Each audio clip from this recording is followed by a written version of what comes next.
Hello, Startup Vision. I'm Maelle Gavet and I'm the CEO of Techstars.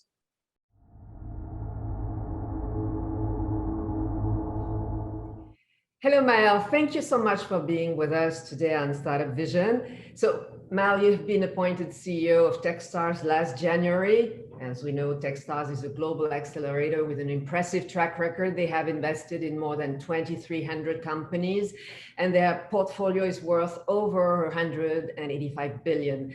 So, can you please tell us about Techstars' mission and about your vision for the years to come?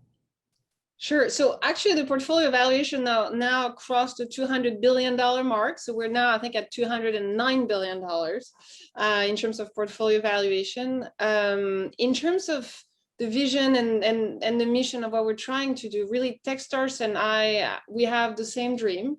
We want to help as many entrepreneurs as possible around the world. And we want them to be successful and to transform the world. As you say, we've invested in hundreds of companies a year across all sectors. And we do that in a very different way than most investors.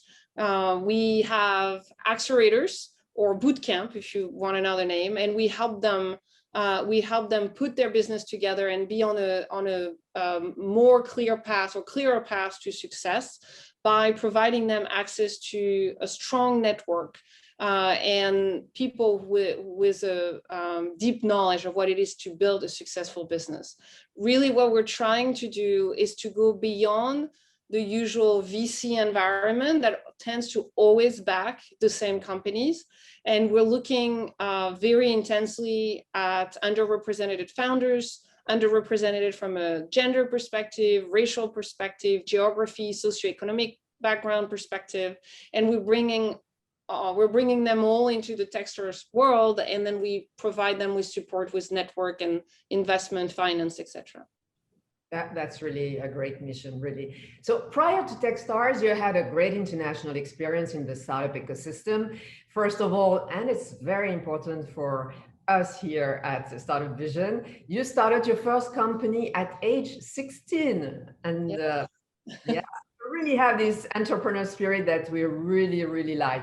And then you led different large tech companies like Ozon, Priceline, Compass. You lived in very different countries like India, South Africa, Russia, Europe, and US. So Maelle, can you tell us, what does it take to be a good entrepreneur? A lot of things, actually. And I'm going to draw mainly on my experience watching good entrepreneurs rather than myself. I think it takes passion, grit, and resilience.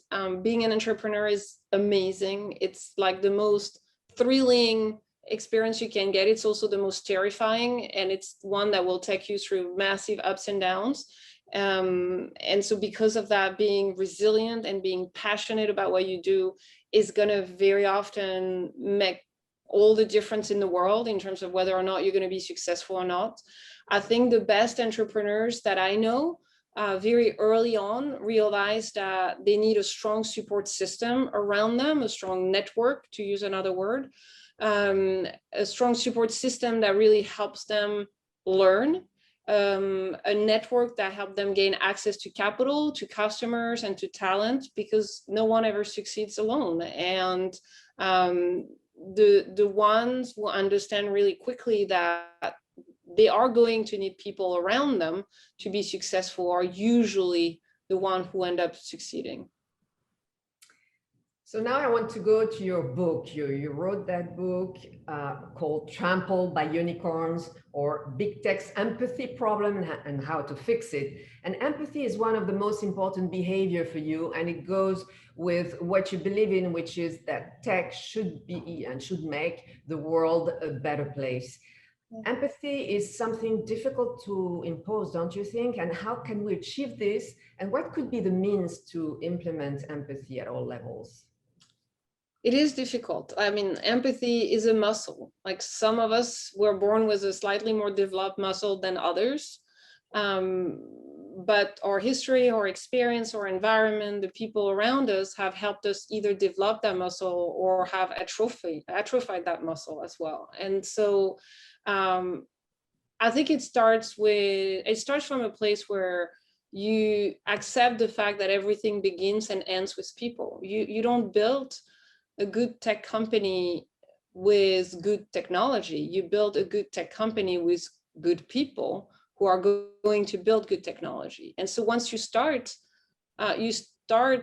agreeing or making yours the fact that the only way you're going to build a good business is by really putting people at the center of everything you do, then you start developing that muscle. If you define corporate empathy, so I'm not going to talk about personal empathy. There's a ton of book out there about how can you develop empathy at a personal level.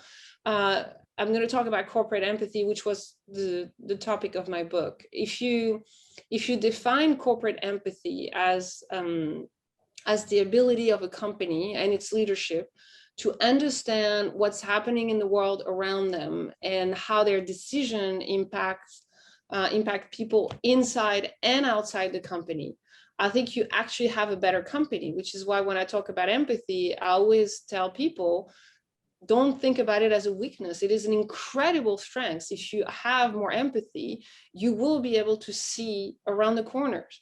You will be able to adapt your decision to make sure that you have more followership, more engagement, more support from the people who are impacted by your decision. So you should want to be more empathetic, more human-centric as a business. I'm a capitalist. I'm not telling all these companies to become nonprofit. I'm just telling them that if you want to have a company that's still going to be around 20, 50, 100 years from now, you have to take into account the well-being of the world and the people you rely on. And then as to how you do that, beyond like the consciousness of the fact that this is important, there's a lot of things. There's no silver bullet. I think it starts with like mission, vision, values, making sure that they are actually empathetic. Then it goes into how do you think about the type of people you want to hire and you want to surround yourself with inside the company, all the way to how every single decision is being made there. And I'm list quite a few examples in my book. The way you think about testing your product, the way you think about hiring and exiting people, the way you think about rewarding your employee, the way you engage with your community, all of that, you can take a fine comb and go through it and be like, is this the most human-centric, empathetic way of doing that? And if you start building that muscle, you start like any muscle, the more you exercise it, the more it grows, and the more it grows, the easier it becomes. And so this is a constant exercise in developing your empathy. I really love your comparison and your concept of empathy as a muscle. And I really think if everybody thought like you, and they can stop doing it, it would really help, because it means we can really work at it. So could you also explain the concept of servant leadership and why it's important for entrepreneurs? Sure. So the concept of servant leadership, which was created or defined quite a long time ago, I actually don't know by whom, I should search that, is this idea that as a servant leader, you focus primarily on the growth and the well-being of the people and the communities to which they belong. So the employees inside your company and everything related to them. Your job is to grow them in a very Oprah way. Your job as a servant leader is to figure out how they can become the best version of themselves. Traditional leadership generally involves the accumulation and exercise of power by one at the top of the pyramid. Servant leadership is different. The servant leader shares power. They put the needs of others first, and as I say, they help people develop and perform as highly as possible. And I think in a highly moving environment, especially in tech, and especially nowadays with COVID, where everything is always being questioned and changed, nothing is really stable, you need around you people who are going to give to the company the best of themselves and who are going to be, again, Oprah style, the best version of themselves. I think it's going to be impossible, or at least incredibly hard, to do that with a traditional style of leadership. And I think the servant leadership focus on growth and potential is one that is much more adapted to the challenges that we're currently facing. And now I would like to go into data regulation because it has also been a core concern for you and one you advocate. Can we talk about that? And of course, I admit, we know transparency and protection are very important, but sometimes regulation could be a barrier to entry for small startups, don't you think? Oh, 100%. Nothing is ever completely black and white. Nothing in life, not just in business, is completely black and white. I think the issue is when you look objectively at what is happening with big tech, accumulating more and more and more data on us. And the way they use this data consciously or unconsciously, because it's not like they wake up in the morning thinking about how to do evil things. There's just a lot that is baked into the way our business operates. When you look at the outsized impact that they have on our day-to-day life, there was a famous study that showed how Facebook was actually playing to manipulate our emotions. So it goes really, really deep. I would think that most people looking at that would be uncomfortable. And I think that especially in Europe, because of our history, we feel slightly uncomfortable with having any organization out there keeping files on people, whether these files are on paper or digital files. And so I think if we want to continue to live in a society that reflects our values, which includes, again, especially in Europe, values of privacy, we have to regulate. The idea that self-regulation will somehow solve the problem is a fantasy. It's never worked for any industry. Like, there's not a single industry out there that has been able to self-regulate. There's no reason why tech would be. And again, back to this big data issue, it clashes fundamentally with a lot of human values that I think most people in the Western world care about. So now comes what you've just mentioned, which is, okay, but so if we need to regulate, how do we regulate so that the small startups are not the victim of that regulation?